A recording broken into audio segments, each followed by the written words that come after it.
Hola, ¿qué tal? Estamos en un nuevo vídeo donde te voy a enseñar a analizar y a valorar empresas del sector tecnológico. Este sector es un sector muy interesante y a continuación vamos a ver tanto las características principales, evidentemente qué tipos de empresas podemos encontrar, qué cosas debemos de tener en cuenta a la hora de analizar empresas de este sector, y todo esto lo vamos a ver a continuación en el vídeo, así que nada, vamos a ello. Bien, lo primero que vamos a ver es cuáles son las características principales de todas las compañías que operan dentro de este sector. Lo primero y lo más básico para definir lo que es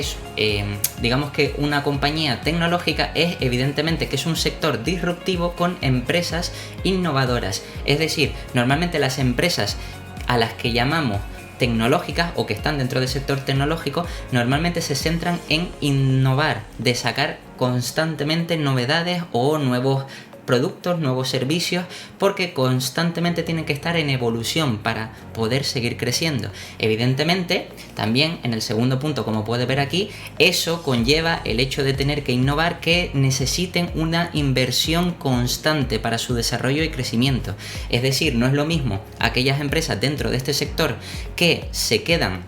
digamos en términos medios, sin estar en constante evolución, ¿vale? O en constante crecimiento, mientras que aquellas empresas que tengan ciertas ventajas competitivas o que evidentemente estén robando cuota de mercado, pues al hacer ese exceso de inversión, pues luego en el futuro, ¿vale? Digamos que tendrán un mayor beneficio. Por supuesto, también este sector es un sector muy competido, es decir, donde evidentemente destacan solo las compañías con grandes ventajas competitivas. ¿Por qué? Porque como hay mucha competencia, es decir, todo el mundo se quiere apuntar al carro de las empresas tecnológicas, porque luego, como ya veremos, es un sector que digamos que la media del sector pues crece a unas tasas de rentabilidad interesantes. Entonces, pues muchas empresas se quieren apuntar a la innovación, al desarrollo tecnológico, y por supuesto eso de crear competencia es sano, ¿vale? Para que las empresas intenten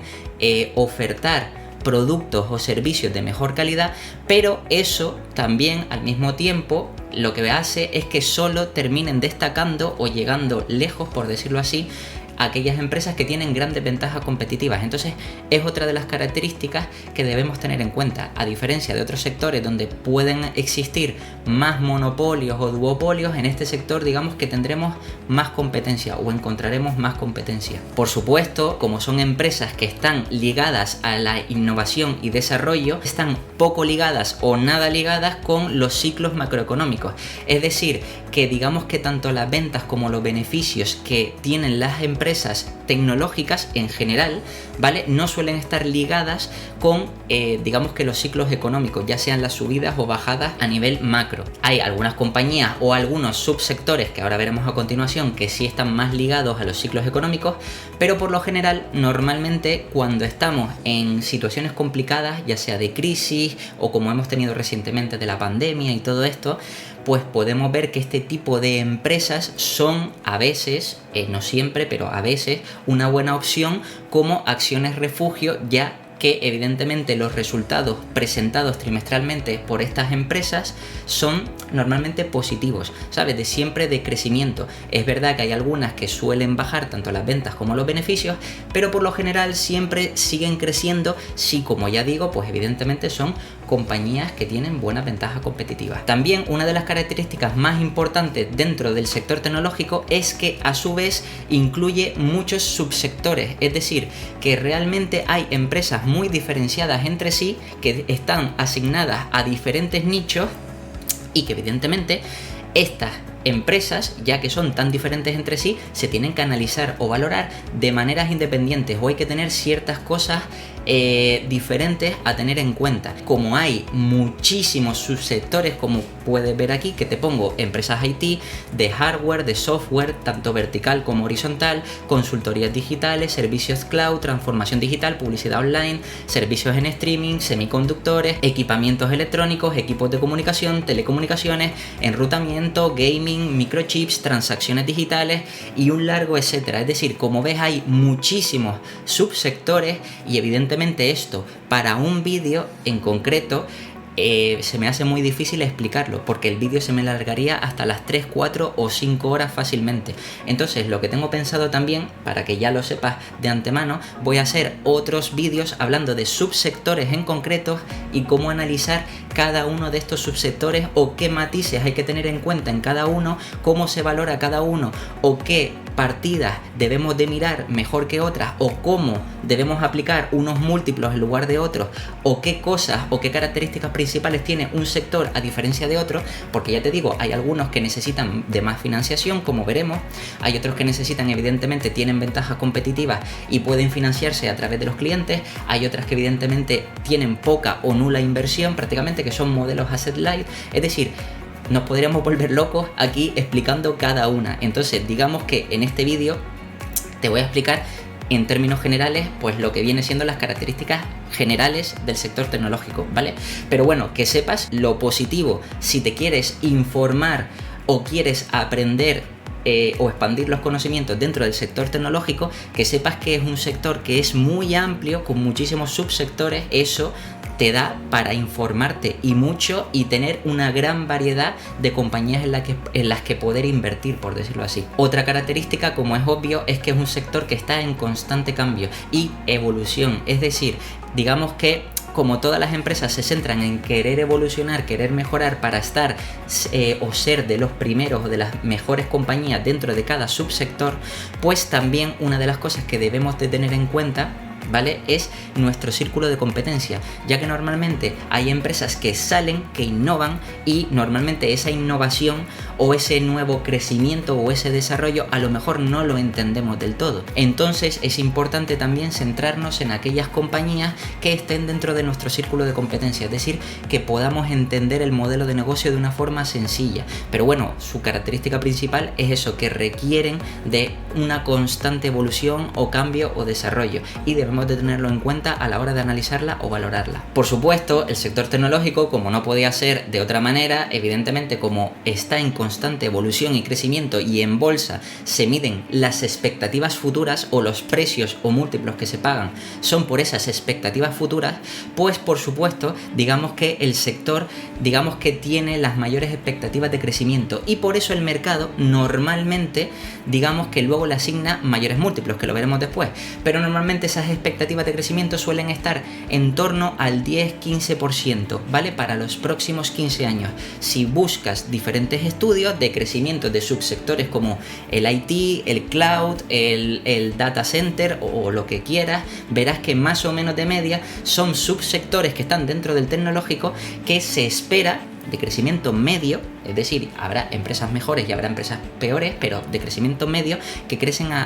o que crezcan, mejor dicho, a esas tasas del 10 o 15%, lo cual lo hace muy interesante, porque ya de base nos ofrece el sector en completo o en general, digamos que una rentabilidad muy interesante. Por supuesto, si las empresas de este sector que tienen altas expectativas de crecimiento, pues eso quiere decir que el mercado estará dispuesto a pagar múltiplos más altos por este tipo de compañías. ¿Más altos que qué? Pues que la media del mercado. Por ejemplo, si tomamos como base el S&P 500,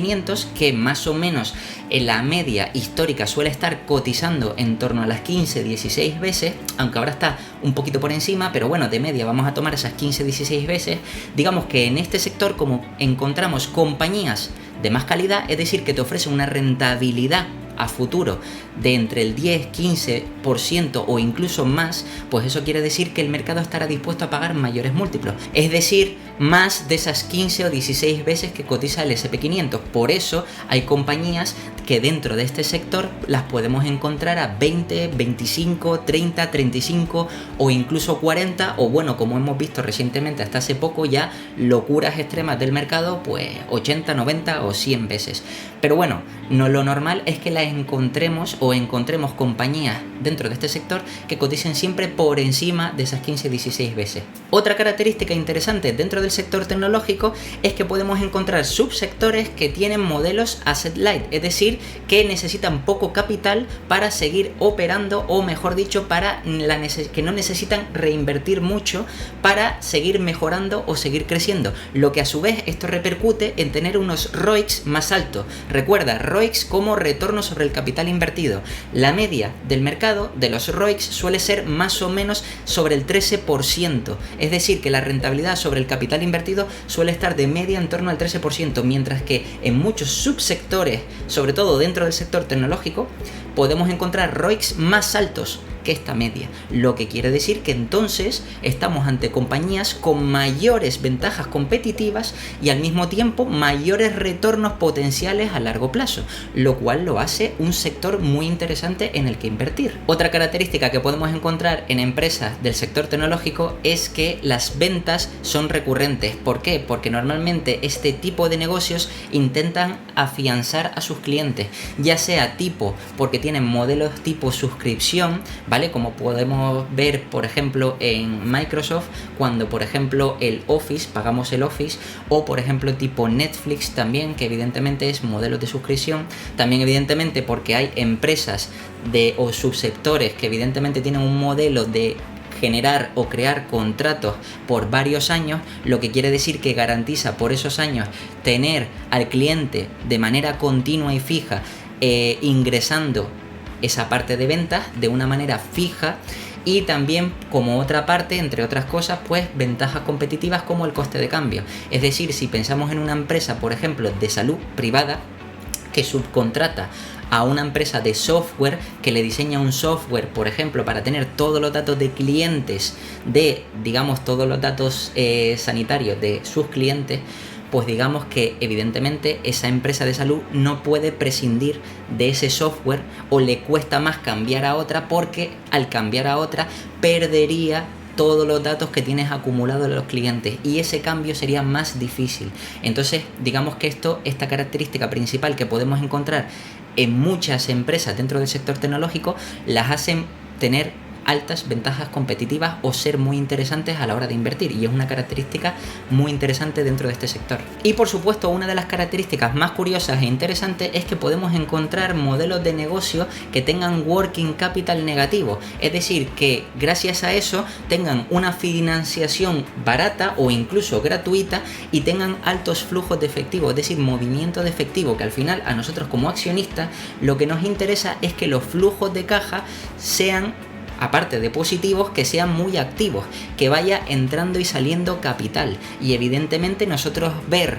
de una forma directa cómo los flujos de caja, o digamos todo el capital almacenado de estas empresas dentro del sector tecnológico, van creciendo y aumentando año a año, porque eso nos garantiza tener un free cash flow mayor o un beneficio neto, o digamos que un EPS pues mayor. Y si esto es creciente, digamos que como está ligado con la cotización en bolsa, pues la empresa a largo plazo irá creciendo. Entonces, una vez hemos visto las características principales de las compañías tecnológicas, ya digo, evidentemente vídeo aparte donde hablaré de cada subsector en concreto, pero esto en términos generales, ¿vale? Es las características principales del sector tecnológico. Ahora vamos a ver un poquito de historia para ver evidentemente cómo ha sido la evolución de las empresas tecnológicas o cómo se han desempeñado en bolsa. Bien, aquí como ejemplo he traído, por ejemplo, evidentemente hay muchos índices tecnológicos, pero uno de referencia que puede estar interesante es el Nasdaq 100, es decir, 100 empresas tecnológicas de Estados Unidos que evidentemente son muy conocidas, ya sea Apple, Microsoft, Alphabet, es decir, Google, Meta, o sea, Facebook, Amazon, bueno, hay muchísimas, Adobe, o sea, muchas que seguro que reconoces y que son muy interesantes y por supuesto tecnológicas, y evidentemente el desempeño de este tipo de empresas lo podemos ver aquí en la evolución histórica del gráfico. Digamos que desde que empezó o desde que hay datos, digamos por ejemplo en el mismo Google, que lo puedes encontrar tú desde 1995, cotizando a 448, este índice ha llegado hasta 16.000, que no lo he marcado aquí, pero el pico lo ha hecho en 16.000 y actualmente se encuentra en 11.800 si tenemos en cuenta estas últimas caídas, por decirlo así. Si te fijas aquí como he puesto Tanto si hubiéramos invertido 10.000 euros desde el principio en el Nasdaq, invirtiendo prácticamente al principio 10.000 euros, hubiéramos prácticamente acabado, y esto es a 2020, como podemos ver aquí, evidentemente, pues a 2020, antes de la situación de la pandemia, pues hubiéramos visto que 10.000 euros se hubieran transformado en 1.000.000 casi 600.000, 1.500.000 más o menos. Y al mismo tiempo, evidentemente, el crecimiento o evolución del índice desde el año 85 hasta antes de la pandemia, pues evidentemente aquí puede ver toda la cantidad de puntos que ha ido subiendo, o sea, el crecimiento de manera, digamos ya aquí, una forma lineal. Entonces, si lo aplicamos de manera logarítmica, es decir, queremos saber la rentabilidad anualizada, que en esta parte, a través de MoneyChimp, ¿vale? Que es una web muy interesante para calcular los retornos anualizados, rentabilidades y todo eso. Pero bueno, aquí puedes ver de una manera simple cómo en los últimos 27 años que ha pasado, incluso teniendo en cuenta la caída, ¿vale? Pasando de 4,50 aproximadamente, ya te digo, a los 11.800, que es aproximadamente a lo que está ahora, pues vemos que durante 27 años nos hubiera dado una rentabilidad del 12,8%. Normalmente, para que te hagas una idea, el SP500, que es el índice promedio del mercado, ha dado entre el 8-10% de media histórica, 8-10%. El Nasdaq ha dado el casi 13%, es decir, el Nasdaq ha dado un mayor retorno de que la media del mercado que se considera como el SP500. Entonces quiere decir que ya de entrada nos está diciendo que invertir en empresas tecnológicas es, digamos que, una buena opción para obtener buenos retornos a largo plazo. También ten en cuenta y ten cuidado, como evidentemente podemos ver aquí en los propios gráficos, que se ve claramente, es muy notorio en la burbuja.com, por ejemplo, en los años 2000, como evidentemente ahí, en ese momento, las valoraciones estaban súper infladas, ¿vale? Porque las tecnológicas, como se pagan a mayores múltiplos, evidentemente, digamos que pueden llegar a una situación de burbuja mucho más fácil que otros sectores, ¿vale? Y como evidentemente vemos aquí en el gráfico, después de haber hecho o tenido una burbuja, pues luego ha estado muchísimos años que ha tardado en recuperar los valores iniciales, ¿vale? Entonces hay que tener cuidado de invertir en empresas dentro de este sector, como veremos ahora, que estén demasiado sobrevaloradas, ¿vale? Sí es verdad que podríamos llegar a plantearnos invertir en compañías que estén en una valoración un poquito exigente, pero intentar alejarnos de las compañías muy sobrevaloradas, porque si nos comemos, como ves ahí, una burbuja, pues evidentemente luego nos llevará mucho tiempo recuperar el capital inicial que hemos invertido. Una pregunta muy interesante es qué debemos tener en cuenta a la hora de analizar compañías tecnológicas. Bien, debes de tener en cuenta que es importante conocer el subsector en el que opera, ya que, como he dicho antes, hay muchísima variedad de subsectores y se diferencian claramente unos por otros, como por ejemplo, si pensamos en compañías, no es lo mismo una compañía cloud, es decir, que opera en la nube, que evidentemente puede tener ciertas ventas recurrentes, con por ejemplo empresas semiconductores, que también se pueden considerar tecnológicas, algunas de ellas. Entonces evidentemente esas que necesitan más cantidad de inversión para estar a la última, para tener los últimos avances, pues evidentemente hay que analizarla de una manera diferente. Entonces, unas cosas que debemos de tener en cuenta, que te pongo aquí, que son importantes, son las que te voy a explicar a continuación. Por supuesto, conocer la competencia de cada subsector que estemos analizando. Ya te digo, no es lo mismo un subsector que otro. Y evidentemente hay algunos subsectores donde podemos llegar a encontrar incluso duopolios, monopolios. Es más raro, ¿vale? Pero podemos encontrarlos. O digamos que podemos encontrar empresas que tengan altas ventajas competitivas y que tengan una gran cuota de mercado, es decir, que sean las principales o digamos que las más grandes dentro del sector, lo cual nos da una garantía de que normalmente las empresas, cuando vayan a contratar a alguna empresa que le haga servicios tecnológicos, tienden a contratar a este tipo de empresas más consolidadas, ¿vale? Entonces debemos de saber la competencia que hay en cada subsector para saber a qué riesgos nos enfrentamos, riesgos de competencia. Por supuesto, otro punto importante es saber la correlación que tiene la empresa que estamos analizando con los ciclos económicos que hay, evidentemente, como cada subsector está bien diferenciado, hay algunas que se ven más afectadas que otras por los diferentes ciclos macroeconómicos, y debemos de ver a cuánto está expuesta la compañía que estamos analizando frente a la economía mundial, es decir, cuánta exposición tiene a la volatilidad del mercado económico mundial. Una cosa que claramente tiene que ser imprescindible de analizar es el porcentaje de ingresos recurrentes, ya que, como digo, muchas empresas tecnológicas, como tienen que cambiar, que tienen que innovar, pues hay que asegurar la estabilidad que tienen frente a los ingresos o ventas, es decir, qué parte es recurrente, qué parte es fija, es decir, cuánto de atado tienen al cliente para garantizarse esas ventas o esos ingresos, porque, como digo, como evidentemente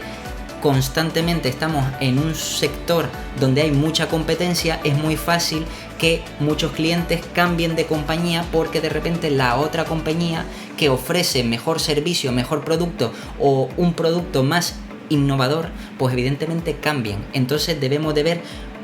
cuánto tiene la empresa, digamos que agarrado a ese cliente de una manera más recurrente, es decir, que sus ventas sean recurrentes y por tanto que sean unos ingresos más fijos, más estables, para que sea más predecible a largo plazo. También debemos analizar si la compañía crece por encima de la media del subsector.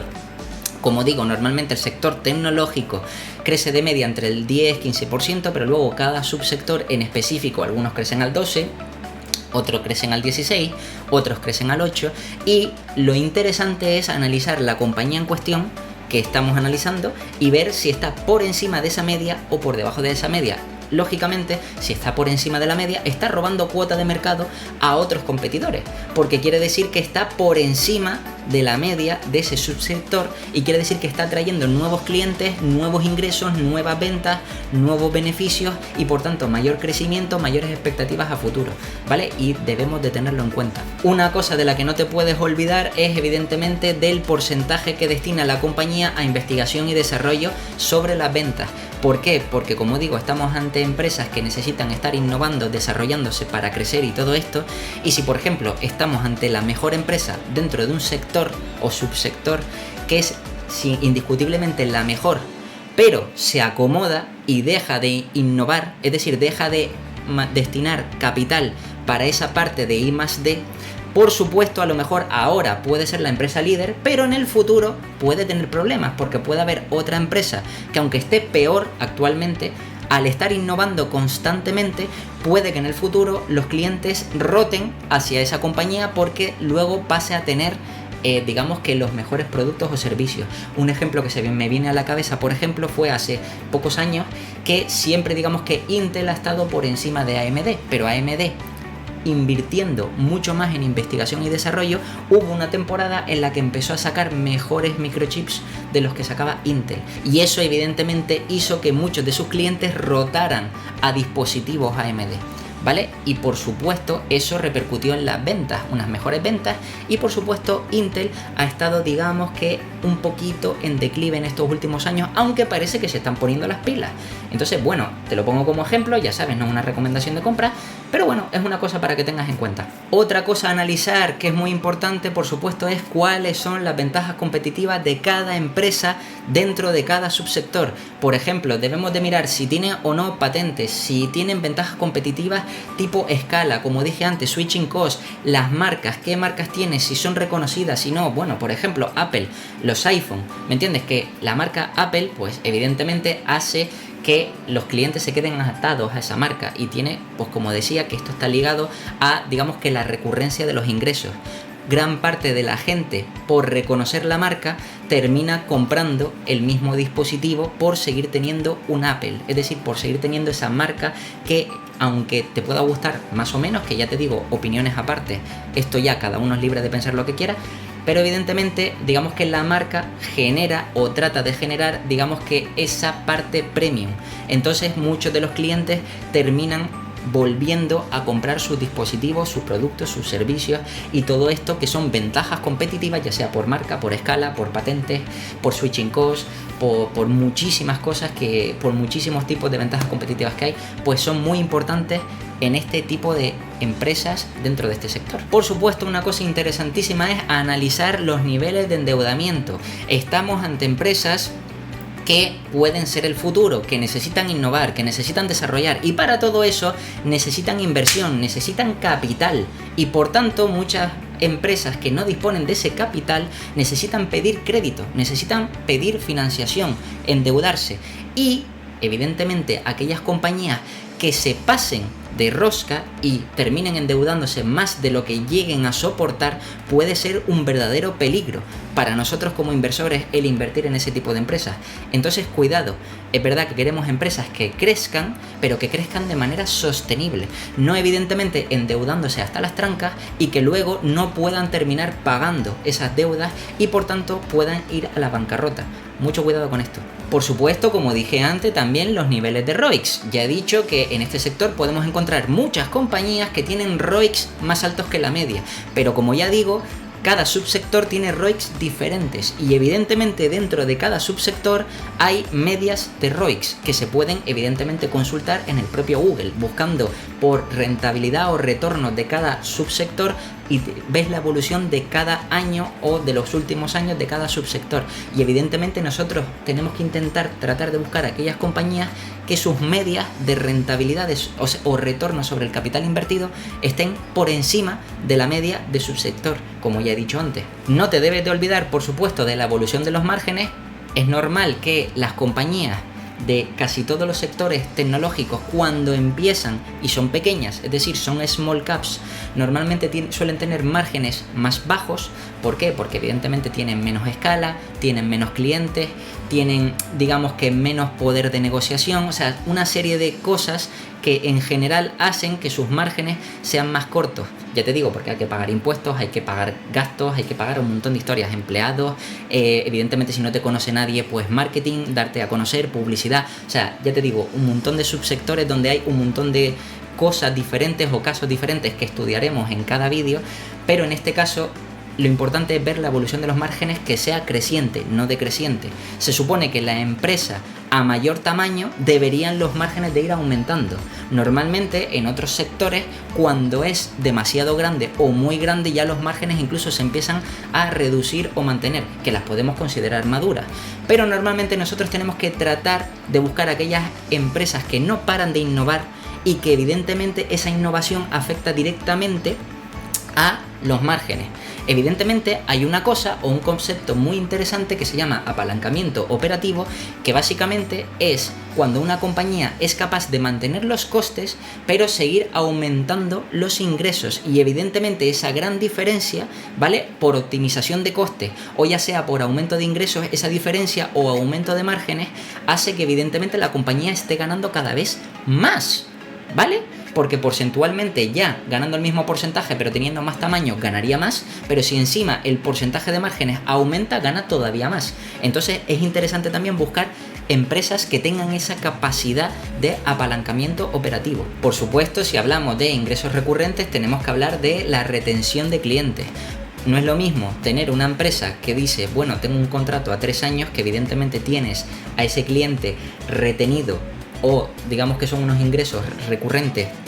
por 3 años, y otra cosa diferente es tener una retención de ingresos o retención de clientes porque los clientes vean que realmente lo que tú les ofreces es único, es decir, lo que esa empresa, mejor dicho, les ofrece es único y por tanto necesitan desesperadamente ese producto o servicio. Y esto, evidentemente, a la larga es una ventaja muy importante, ya que aparte de tener unos ingresos recurrentes, tienes evidentemente a clientes fijos que estarían dispuestos a aceptar futuras subidas de precios, es decir, que podemos encontrar empresas con pricing power que evidentemente suban los precios y los clientes, por necesitar tanto tu producto o servicio o el producto o servicio de la empresa que estés analizando, pues están dispuestos a seguir pagando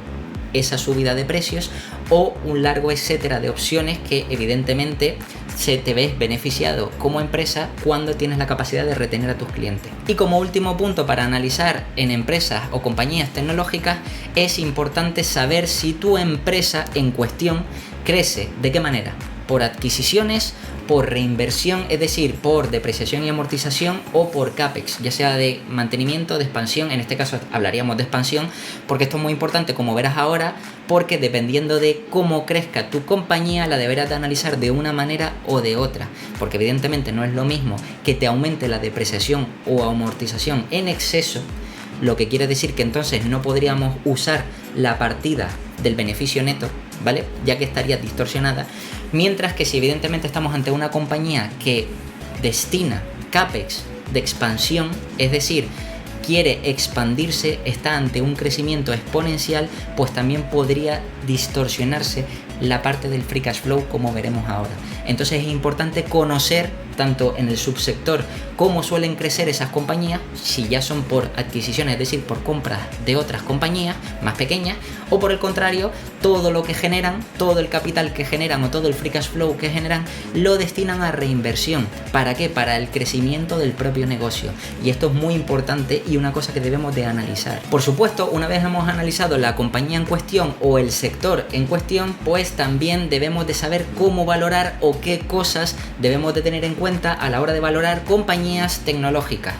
¿vale? Evidentemente, como ya he dicho, aquí va a ser en términos generales, luego en cada subsector o en cada vídeo de cada subsector iré más específico a cada cosa, ¿vale? Y por supuesto me puedes dejar aquí abajo en los comentarios qué subsector quieres que traiga primero al canal, ¿vale? Si estás en específico alguno, si te gusta, yo que sé, el Big Data, si te gustan las empresas del cloud, si te gusta, yo que sé, empresas de suscripción como Netflix, como lo que sea, ¿me entiendes? O sea, me lo puedes dejar aquí abajo, por supuesto, en los comentarios. Pero bueno, vamos al caso. Entonces, ¿cómo valorar compañías tecnológicas? Ya digo, en términos generales. Bien, pues para valorar compañías tecnológicas, pues evidentemente debemos de fijarnos siempre en los flujos de efectivo. Como ya te he dicho, piensa que las compañías tecnológicas quieren innovar, quieren crecer, quieren desarrollarse, y por tanto hay mucho movimiento de capital, mucho movimiento de flujos de caja, y por tanto lo que más, o la partida que más nos va a decir la verdad o que más se va a asemejar a la realidad de la compañía, va a ser la partida del free cash flow, es decir, la partida de los flujos de caja en los estados financieros, ¿vale? La partida de flujos de caja, o calcular por nuestra cuenta el free cash flow, que por supuesto ya sabes que en el canal tenemos un vídeo explicando qué es el free cash flow, por si no lo sabes. Entonces, utilizaremos el price free cash flow para compañías poco endeudadas o incluso con caja neta, para ser conservadores y no tener en cuenta esa caja, ¿vale? Con el price free cash flow, o como quieras decirle, por ejemplo, market cap free cash flow, que sería lo mismo, no tenemos en cuenta, digamos, que la caja neta, o si tiene muy poca deuda, pues no hace falta tenerlo en cuenta, podemos usar este múltiplo para este tipo de compañías. O si evidentemente estamos ante compañías que necesitan un nivel de endeudamiento un poquito mayor, ¿vale? Pues evidentemente, como queremos ser conservadores en nuestra valoración, vamos a utilizar el Enterprise Value, es decir, el EV Free Cash Flow. ¿Para qué? Para tener en cuenta esa deuda o esos niveles de deuda y ver si realmente la empresa con esos niveles de deuda no tiene unos problemas de crecimiento reales, que a lo mejor parecerían esos beneficios o ese crecimiento o ese free cash flow mucho más atractivo si no tenemos en cuenta la deuda. Entonces es importante siempre tener en cuenta la deuda para asumir los riesgos reales que nos ofrece la compañía en esos momentos y qué riesgos estamos asumiendo a la hora de invertir en esa compañía. Ten en cuenta que, como dije antes, en el caso de depreciación o amortización o CAPEX, dependiendo de si la empresa hace adquisiciones o si reinvierte en el negocio, hay veces que podemos usar el PER como un múltiplo interesante o más aproximado a lo que sería la valoración de nuestra compañía tecnológica. ¿En qué casos podemos utilizar el PER y sería de una forma, digamos, más acertada? Pues por ejemplo, en el caso en el que el CAPEX, evidentemente, si no sabes si es de mantenimiento o de expansión, si es muy superior a la depreciación y amortización, estamos ante un CAPEX de expansión. Normalmente las compañías, siempre que nos dan, digamos, que el dato del CAPEX, nos los da en conjunto, no lo suelen separar entre CAPEX de mantenimiento y CAPEX de expansión. Algunas sí te lo separan, pero no todas, te lo suelen dar junto. Entonces, si vemos que el CAPEX es muy superior a la depreciación y amortización, estamos ante una compañía que reinvierte gran parte de su free cash flow en el propio negocio. Entonces, utilizar el free cash flow, que en este caso es a la hora de calcular el free cash flow, como sabrás y como tengo en el canal, pues evidentemente utilizamos el CAPEX de mantenimiento, pues evidentemente se va a ver algo distorsionado ese free cash flow. Por tanto, nos sale mejor utilizar la partida del beneficio neto, es decir, depreciación y amortización, o llegar efectivamente al múltiplo del PER, ¿vale? A través de esa línea de beneficio, ¿vale? Entonces, tenlo en cuenta, ya que si vemos que evidentemente el CAPEX es muy superior a la depreciación y amortización, podemos usar el PER como una aproximación más certera. También una forma más sencilla de calcular la valoración de la compañía puede ser por EV/EBITDA, ¿vale? Piensa que el EBITDA es una métrica non-GAAP, pero como yo ya he explicado en el canal, podemos calcular el EBITDA a partir del EBIT, ¿vale? Y sumándole la depreciación y amortización. Entonces digamos que esa partida no estará distorsionada o manipulada por lo que nos puedan decir el equipo directivo. Entonces, si realmente nosotros analizamos la empresa y vemos que la tasa de conversión de EBITDA a free cash flow, es decir, que la compañía de lo que genera de EBITDA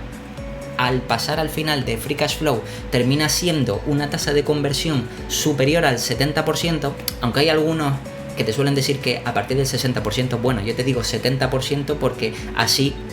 digamos que estamos acotando más, estamos siendo más conservadores o más exigentes con la compañía. Pues bueno, si convierte de ese EBITDA a free cash flow en un 70%, pues significa que directamente podremos calcularlo por EV/EBITDA y así no tenemos que calcularlo por el free cash flow, que luego tenemos que ver evidentemente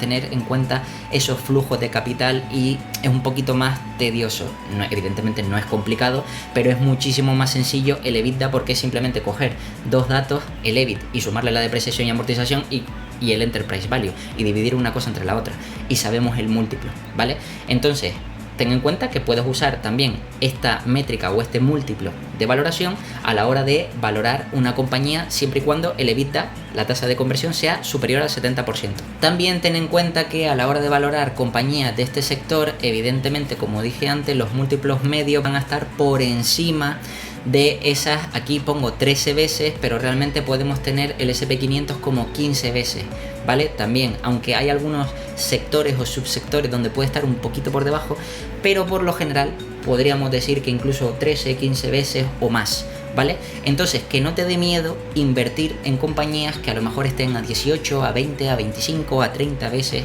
porque es lo normal dentro del sector tecnológico, ¿vale?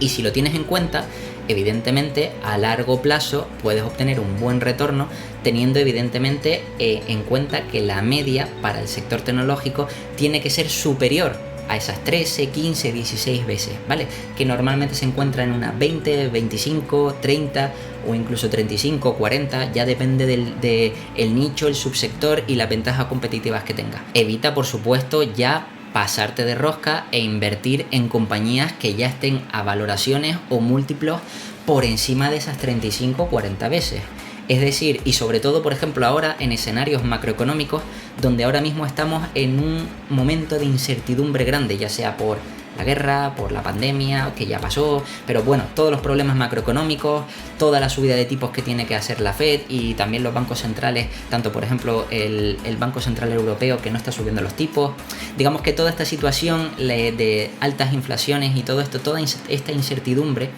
evidentemente tienes que pensar que el mercado estará más negativo o reacio a pagar múltiplos más altos. Entonces también tienes que ser un poquito más exigente. En condiciones normales en las que el mercado está contento, pues sí, podríamos llegar a aceptar pagar pues incluso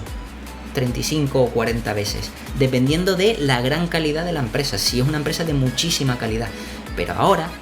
tienes que ser más exigente. Aunque yo aquí te ponga que intenta evitar pagar esas 35 o 40 veces, yo personalmente ni siquiera llegaría a las 35 o 40 veces, sino sería todavía más exigente y a lo mejor no me pasaría de las 30 veces o incluso de las 25 veces, porque ya encontramos empresas con muchísimo descuento. Y evidentemente el mercado es reacio a pagar altos múltiplos, lo que quiere decir que tú pagues ahora un múltiplo superior. Quiere decir que si el mercado corrige, tienes que estar más tiempo para recuperar tu inversión, lo cual al final lo que estás haciendo es perder el coste de oportunidad, porque estás invirtiendo en una compañía más cara que luego al bajar tarda en recuperar su valor y no empiezas a ganar dinero hasta después de recuperar su valor, ¿vale? Es una cosa simple de entender. Pero al final, lo que te digo, esto digamos que es una guía, ¿vale? Pero tienes que entender que no es así al 100%, no me puedo pasar o tengo que invertir por encima de las 13 veces y no puedo llegar hasta 35 o 40 veces. No, dependerá del entorno macroeconómico, dependerá del subsector, dependerá de ciertas cosas. Y eso evidentemente con los conocimientos que vayas adquiriendo en todos los vídeos que tengo en el canal, que son montones para que puedas seguir aprendiendo, pues por supuesto empezarás a entender cuándo es el mejor momento en el que puedes pagar mayores múltiplos y cuánto menos. Pero ya te digo yo que en términos o condiciones generales, ya te digo, intenta nunca pagar más de 35 o 40 veces. Y por supuesto, a la hora de valorar compañías tecnológicas, es decir, compañías que de por sí van a estar en pleno desarrollo, en plena evolución, evidentemente nos tenemos que alejar de aquellas compañías que tengan poco historial o que tengan modelos de negocio que sean novedosos. Es decir, piensa que a la hora de valorar un modelo de negocio que no entendemos, que no está en nuestro círculo de competencia, ya de entrada tenemos el hándicap de que no entendemos ese negocio. Y si encima no lo entendemos y es algo novedoso, es decir, que no hemos visto como ejemplo otras empresas que han replicado ese modelo y que ha funcionado, ¿vale? Porque al final nos tenemos que facilitar, o sea, nosotros a la hora de invertir podemos complicarnos la vida todo lo que queramos, ¿vale? Pero lo interesante es facilitarnos la vida a la hora de invertir. Entonces, si nosotros, por ejemplo, vemos que un modelo de negocio, como puede ser, por ejemplo, el de Google, funciona, ¿vale? El de la publicidad online funciona y que tiene tasas de crecimiento, buenas tasas de crecimiento y todo esto, pues es asumible que si sale otra compañía igual de interesante que también fuera de publicidad online, pues ya entendemos que puede llegar a tener ese crecimiento o que puede tener esa evolución, es decir, es más predecible. Sin embargo, si es un modelo de negocio que no entendemos y que está bien estudiar un nuevo modelo de negocio, pero lanzarse a invertir o a valorar una compañía que no está actualmente en nuestro círculo de competencia y no tenemos referencias de que ese modelo de negocio ha triunfado, ¿vale? Sí, es verdad que al ser los primeros, pues puede dar un boom, pero aquí no se trata de pegar un pelotazo. Como yo digo siempre, lo del tema de las inversiones no es poner el dinero en un sitio y pegar un pelotazo, no, es poner el dinero en un sitio donde sepas que lo más seguro es que en el peor de los casos ganes dinero. Entonces, para llegar a ese punto, que no es fácil, evidentemente tenemos que estar empezando a descartar riesgos ya sea por el sector, por la competencia, por el endeudamiento, por la cantidad de impuestos, el riesgo país, el riesgo geopolítico, el riesgo macroeconómico. Es decir, vamos a ir descartando para tener cada vez más seguridad de que la empresa en la que estamos invirtiendo sí o sí nos va a generar beneficios a largo plazo. Y además tenemos la suerte, entre comillas, de que gracias al capitalismo de libre mercado, por supuesto, no el capitalismo intervenido, pero bueno, gracias al capitalismo y la libre competencia, las empresas tratan de competir y por tanto mejorar y por tanto evolucionar, y esto significa que a largo plazo tenemos viento de cola. Es decir, que si nos dejamos llevar la economía de manera natural, salvo evidentemente en ciclos económicos negativos como puede ser el actual, alguna crisis, alguna corrección, pero en términos generales siempre digamos que el viento nos lleva a favor del crecimiento. Entonces, si encima somos más selectivos y vamos a aquellos modelos de negocio, o mejor dicho, subsectores que sabemos que van a funcionar o que ya han demostrado que han funcionado bien, que el mercado lo acepta, que el mercado lo entiende, por tanto, a la hora de valorar esas compañías nos estamos facilitando mucho el obtener una buena rentabilidad a largo plazo. Entonces creo que es una cosa que debes de tener en cuenta siempre a la hora de valorar cualquier tipo de compañía y sobre todo en compañías del sector tecnológico. Y nada, esto es todo. Espero que te haya gustado este vídeo sobre el sector tecnológico. Por supuesto, te puedes suscribir aquí abajo en el canal y también te voy a dejar aquí 2 vídeos para que sigas aprendiendo. También puedes dejarme un comentario sobre tu opinión o sobre próximos vídeos que quieras que traiga el canal. Y nada, pues nos vemos en el próximo vídeo.